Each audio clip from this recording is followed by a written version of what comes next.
Good afternoon, everyone. Today is December 4th, 2020. This is a special meeting of the members of the State Liquor Authority being held in Albany and also remotely. We have in Albany Chairman Bradley. We have joining us by video Commissioner Ford and Commissioner Fan. Staff in attendance, we have General Counsel Meyerhoff by video. You have Deputy Commissioner Roberts by telephone. Here, thanks. And myself, Secretary Donahue, in the Albany offices. We have two matters on today's calendar. They are both requests from Counsel's office for emergency orders of summary suspension. First item, 1707Q, Queens RW 1270995. The licensee is Crystal's Restaurant and Bistro, Inc. Good afternoon, members. This is Kayla O'Donnell on behalf of Counsel's office. Counsel's office is seeking an emergency order of summary suspension for this licensee who's shown a disregard for the governor's executive orders, as well as the alcoholic beverage control law, as well as the New York City Fire Code. Last night, SLA investigator Cervalli and the task force visited the licensed premises, which is licensed to operate as a restaurant. It's operating in Corona, New York. Investigator Cervalli found an entirely non-operational kitchen. The manager said that the kitchen hasn't been operational for at least 2 months. The refrigerator was unplugged, the microwave had no power, there was no oil in the grease fire, and the New York City health permit, which is required to serve food, expired a year ago on November 30th of 2019. Importantly, the only food in the entire premises was a box of individual bags of chips. This has been deemed not to be considered substantial food on numerous occasions. It's well known that little bags of chips are not enough to comply with the executive orders. In his report in the record before you, Investigator Cervalli, the licensee is unable to comply with the food requirement and is not providing a sit-down dining experience of any kind, but instead a nightclub experience with music playing loudly. Given these findings, the licensee is being charged with non-bona fide, as well as violating Executive Order 202.52, which requires substantial food be purchased by patrons who purchase alcoholic beverages. As the photos in the record before you depict, the manager who was working behind the bar was not wearing a face covering as required by Executive Order 202.16. There was also a patron who was photographed standing, holding a bottle of beer, not wearing a face covering in violation of Executive Order 202.41. In addition to the executive order violations, Investigator Cervalli also found a gambling machine inside the licensed premises, which he confirmed to be in working order and able to accrue credits.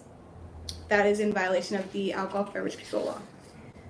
He also found a sign that said hookah here in Spanish, as well as hookah pipes and nicotine hookah.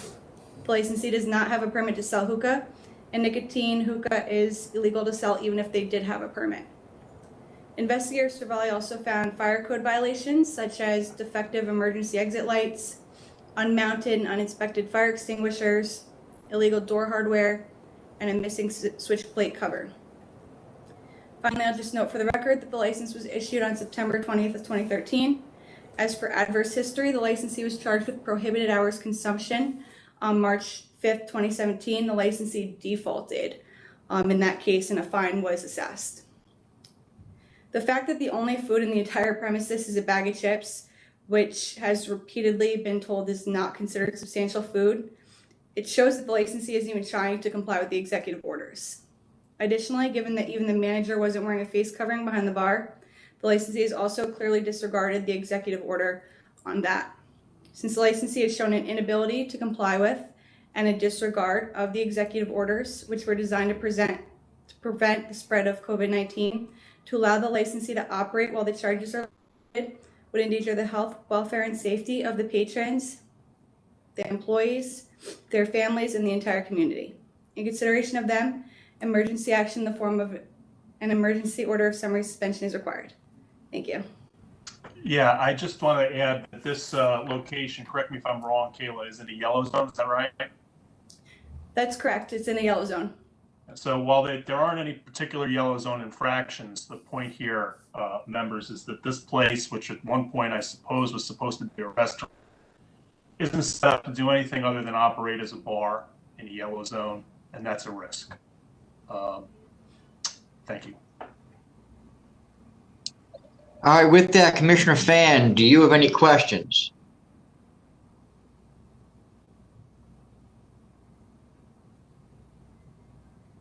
Sorry, Council, can I just clarify? So the yellow zone restrictions again are no indoor? No, 25%, right?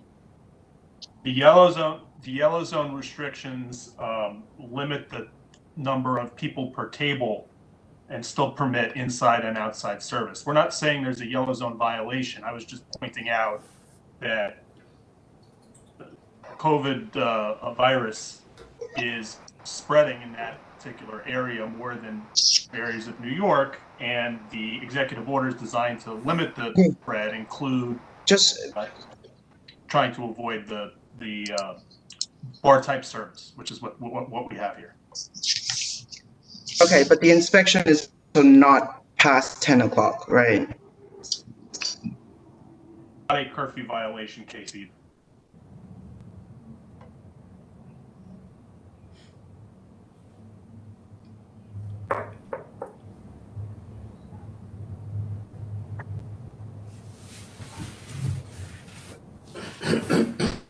All right, Commissioner Ford, any questions? Yes, Kayla, did you say they were licensed? As a restaurant, when? Let's go find it again. So September 20th, 2013. In any adverse history? Prohibited hours consumption on March 5th, 2017, and they defaulted. What do you mean they defaulted? They did not answer the plea in a timely fashion or at all. Okay. So they assessed the penalty, I assume, in their absence? Correct. I don't have any more questions. All right, Chairman Bradley, do you have any questions? No, I have no question. All right, with that, I'm going to ask for your votes. First, Commissioner Fan.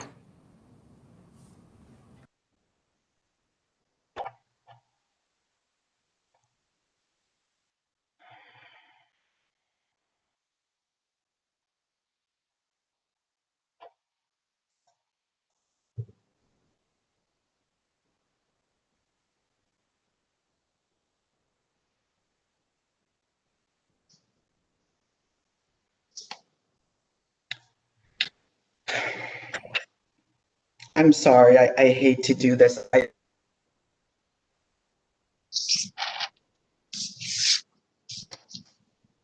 Given what's been presented, and this is not personal, Kayla, I just don't see the need. I'm sorry. I'm not going to vote for this. Commissioner Fan, if I may, we have a license here that's not capable of selling food of any kind. The licensee cannot comply with Executive Order 202.52, and wasn't complying with it when we were there. Our concern is that the place will continue to operate in violation of the executive order because it can't be open and have a license and operate consistently. I understand. That's why we're asking.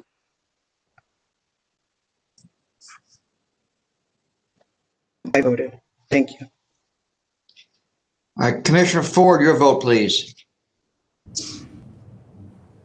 I'm only going to vote to suspend because, as council pointed out, they are already non-bona fide and they're running it without food or any ability to prepare it. The fire safety issues as well, plus they're engaged in hookah, and it looks like gaming too, which they're not authorized to do. So I will vote to summarily suspend. Chairman Bradley, your vote, please. I'm voting to summarily suspend as well. It's clear this licensee is a risk to the public health, safety, and welfare. I would argue it could be a risk to the public health, safety, and welfare even without COVID in the executive orders, given that it is supposed to be a restaurant and absolutely has no food, whatsoever. But given the Well, they higher said risk, that- and given Sorry, but I'm sorry. They said once people can't pay for it. that's our not Commissioner Fan, you can vote any way you want. I'm just giving my reasons. I don't have a problem with the way you voted. But given that the food is unavailable and it's in a yellow zone and that we are in a heightened risk at the present time because of COVID, I believe that this licensee is a risk to the public health, safety, and welfare, and I'm voting to summarily suspend. All right, the next item we have is 1707R. It's Kings OP 1301920. The licensee is JK Spot LLC. Good afternoon, Robert Buckley for Council's Office. I hope the connection stays for my presentation. It's been dropping out from time to time. The licensee in question that Council's Office is requesting an emergency order summary suspension goes by the trade name Paper Rain at 2770 Atlantic Avenue in either the Cypress Hills or Brownsville neighborhoods of Brooklyn, New York. Currently, this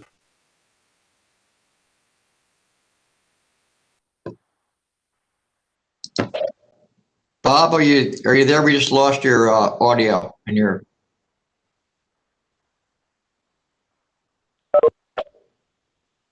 We'll just have to wait a second while New York City joins us back. Hopefully.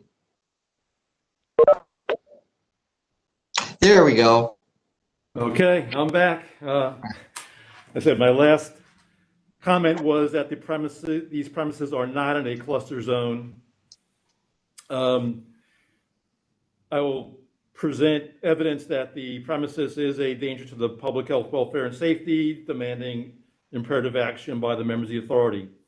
The licensee in question is a tavern licensee with full liquor privileges, only a limited menu. They did answer on their method of operation. They're going to be a bikini bar.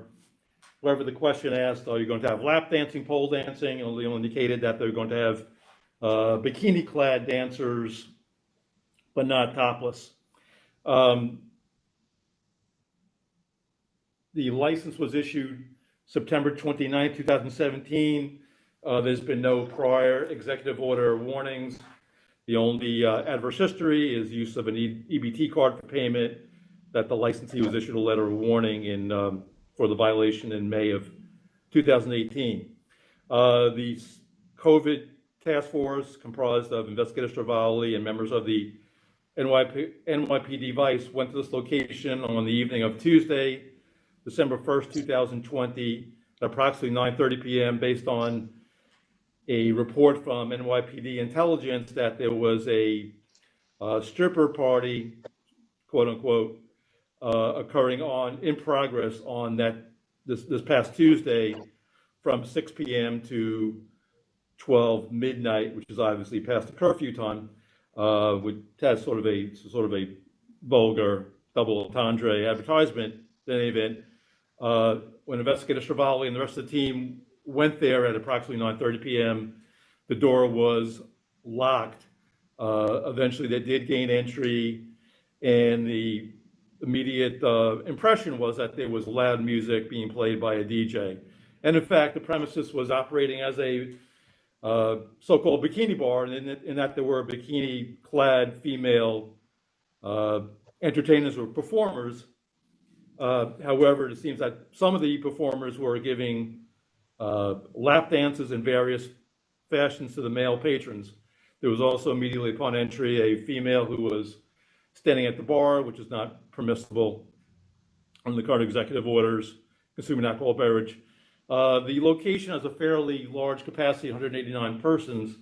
There were not anywhere near capacity, but in any event, there were persons either sitting or standing without face coverings. Again, some of the recipients of lap dances in various forms, And from the narrative and the photographs submitted by the investigator, obviously these females were in close contact with the males. We have a lap dance works in various forms. They're again in close contact. These persons obviously not members of the same family, so therefore the executive orders of 202.61 and associated DOH guidelines were violated clearly by the activities allowed by the licensee. One of the principals was present, Mr. Christian Kane. Mr. Kane is, when he applied for the license, was identified as a retired correction officer. So certainly being a former law enforcement officer, he should know what the rules are. And again, we're now in the 9th or 10th month of the emergency. Licensees should absolutely know the restrictions. So the licensee did in fact permit, by advertising this party, conditions which would be conducive to transmission of the droplets containing the coronavirus. As well, again, with the loud DJ music, that would compel persons, if they want to have conversation, whether it be the dancers and the patrons or patrons and patrons, to be close to each other if they're having conversation. So clearly the licensee was in violation of the executive orders and the associated guidelines. And further, when Investigator Stravali did a follow-up safety inspection, there were extension cords used as permanent wiring, open junction box, the liquor license was obstructed, as well as fire extinguishers weren't properly inspected, and one was discharged. So based on that, I believe that the licensee is in clear violation of the executive orders. Again, the principal was there and should have known of the executive orders, and clearly by inviting persons to come to this event, has renounced its privileges to hold a liquor license. And again, there's been no prior warnings. But again, the team left at about 9:55 p.m., ending the event. So the event didn't proceed on to 12 midnight. Thank you, Bob. I would also add, just for the record, that the only entertainment that's been permitted since service inside or outside has been allowed over the summer is music, and our guidance has been clear that that is the only entertainment permitted. So even if they were not violating social distancing protocols by engaging in lap dancing, it would have been a violation of the executive orders. But on top of the dancing, they were also doing lap dances, which obviously creates additional risk. Thank you. All right then, Commissioner Fan, do you have any questions? No, I don't have questions. Thank you. Commissioner Ford, do you have any questions? Yeah, when were they licensed, Bob? Commissioner, September 29th, 2017. And again, the only adverse is a letter warning for accepting EBT cards as payment. Thank you. Chairman Bradley, any questions? No, I have no questions. All right, with that, I'll call for your votes. First, Commissioner Fan. Based on evidence presented by Council Buckley, this location is threat to public health, safety, and welfare. I vote to summarily suspend this license. Commissioner Ford, your vote, please. Based on evidence presented by council, I find this location to be a danger to the public health, safety, and welfare, so I vote to summarily suspend. And Chairman Bradley, your vote. Based on council's presentation, I vote to summarily suspend. It's clear this licensee is a threat to the public health, safety, and welfare. All right then, Chairman, I have no other items on the calendar. Do you have anything else? I do not. Have a good weekend, everyone. Thank you all. All right, this hearing is, meeting is adjourned. Thank you. Have a good weekend, everyone.